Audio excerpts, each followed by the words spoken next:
Things I wish I would have known before entering college football. I'm Jeremiah Robinson, and I'm currently a D1 football player at the University of Southern Mississippi. So I'm just gonna go through a couple little things that I wish somebody would have told me before I entered college football, because really, I know a lot of athletes in high school go into college clueless and they don't really know what to look for or what to do.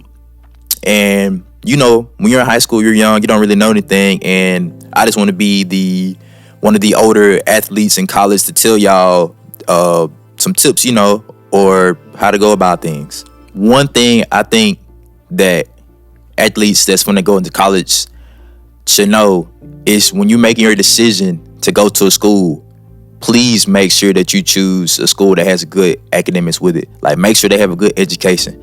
Don't just make your decision based upon the team or make your decision based upon the coaches or your friends, girlfriend, whatever. Make sure that it's bigger than just the sport. Cause anything can fail. Your coach can get fired. You might not play as much as you want to, and you might start to see that football might not be your thing. So you want to rely on your education to get you to the next spot in your life. People don't realize that football doesn't last forever. So when football ends, you have to be able to use your degree to get a job. So taking school serious is another thing. A lot of athletes just say they go to school just to play football or to play whatever sport. But that education gonna get you way farther in life than what football will. Another thing I wish I would have known before entering college football is that not everyone travels. When I first made it to college, I thought that the people on scholarship travel and the walk-ons don't travel.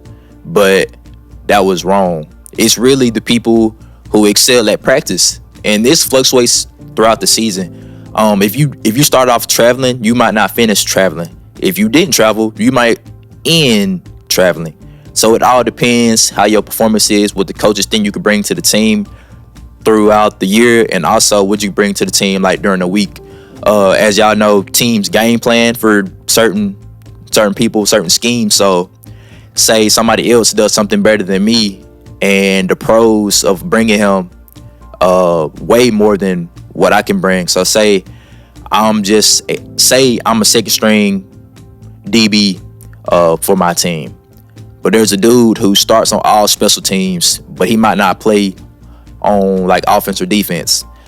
He would most likely be able to travel over me just because he offers and brings more to the team than me.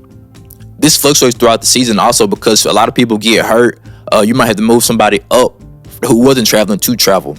And also, every team in football, well, I'm sure every sport, but in football, every team has a certain amount of people that they can travel. So I think for us, it's 70 people that can travel. And you have to be in that 70 to get on the travel list. Another thing I wish I would have known before entering college football is that the team is so big. My team now consists of over 120 players. And you might think, how does that work? Well, for one, each number has two people to it. So there's a person that can wear the number on offense and a person that can wear the number on defense. Another thing is that the team consists of a lot of walk-ons. I would say, and I don't know if this is accurately correct or not, but say there's 70 or 80 scholarship people on the team. The rest of them consist of the walk-ons. And then also you have to think about the people who's coming in. You have your early enrollees from high school that come in the spring. Transfers can come in at any time. They come in the spring, fall, or right before fall camp starts. You have your regular high school students that come in during the summer, and then the walk-ons are usually already enrolled in a university or the school, and they just get added to the team. So that's a lot of people to think about. A lot of people leaving, a lot of people coming, and that's just how it works, is the rotation. The biggest thing I wish I would have known before entering college football is that everything is a business. I look at it as politics. Every move they do is a business move. It's moved with a purpose. And that's how everything is with college football. When you get there, nothing is guaranteed. Your spot not guaranteed. Your playing time is not guaranteed. You have to earn everything and move as a businessman.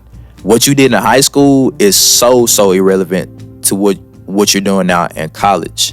The coaches make a business decision. They make business move because their job is on the line with the players. So they're trusting you.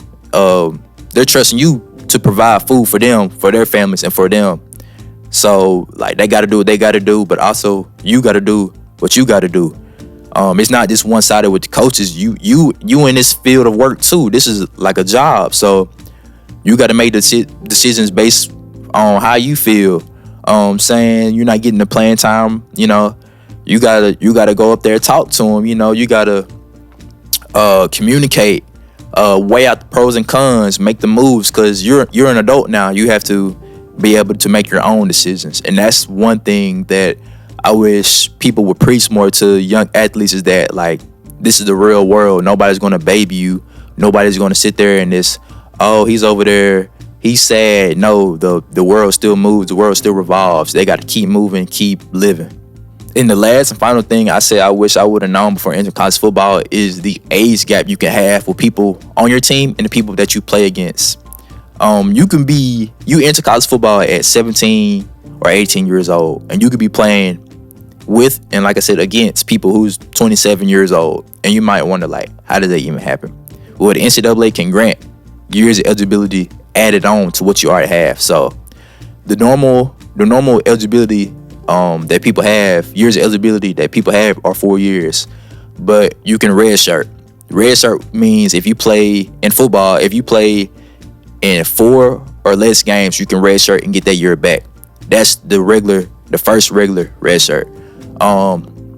You can get a medical redshirt, which means if you got like a serious injury that like stop you from playing, so like ACL, you broke something, you can get that year granted back if the NCAA grants it to you. And also recently, which is now at the end of it, is the COVID year eligibility. The people who were playing football during COVID were granted another year of eligibility. So that's 3 years of extra eligibility that somebody possibly could have playing. But in some cases, you can get granted more years of eligibility through your medical red shirt, which means like, say you got hurt 1 year, next year you got hurt again. The NCAA can keep granting you years to keep playing football. And I've seen cases where people were granted 8-9 years of football to play. On my team, I just had a teammate who's been playing football and been in college for 7 years, which is crazy because I think that, like, I feel like my body would just hurt so much, and I don't know if I would want to keep going through that, but people do that, you know what I'm saying? So that's just one thing I'm like, wow, what in the world? And then another thing, I know I seen one time my freshman year, I think it was UAB, they had a quarterback who was like 30 years old, married with kids, and they said that he got drafted out of high school to the MLB. And the way that sports works for NCAA is once you enter like the sports world, you have a clock that starts, and it's like a certain period that you can play college sports. And since he went to the MLB straight out of high school, his clock didn't start. So when he got done and playing in the MLB, he decided he wanted to come back to college. And so that's when his clock started then, is when he got back to college. So he was 30 starting a quarterback for a Division I football team. So that's just things that like you don't really think about. You think about when you go to college, you're playing with 18, 19, 20, 21, 22-year-olds.